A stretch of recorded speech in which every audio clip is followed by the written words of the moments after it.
Could Iran lose it all in Iraq?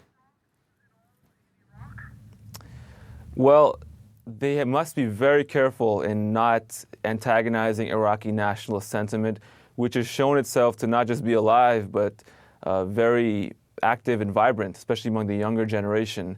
Iraq fought a long war against Iran during the 80s, one of the most brutal conflicts of the late 20th century, and the memories of that still exist generations onwards. Iran, at the end of the day, if it's a contest of influence between the United States and Iran in Iraq, Iran is in a position of great dominance because it has deep relationships with key Iraqi political figures at all levels of the system. It borders Iraq. It has religious ties and linguistic ties with many people in Iraq.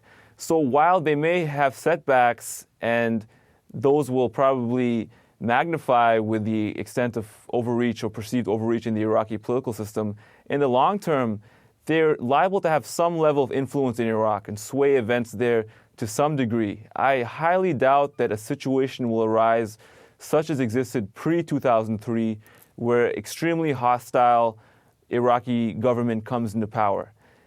I do not think that Iran will ever allow a regime similar to that of Saddam Hussein, for instance, to come to power, which is Iraqi nationalist in the sense that it's hostile and aggressive to Iran, or is supported by foreign powers to wage war against Iran or its interests. They'll sacrifice everything to prevent that from happening, and they have a lot of resources in their toolbox.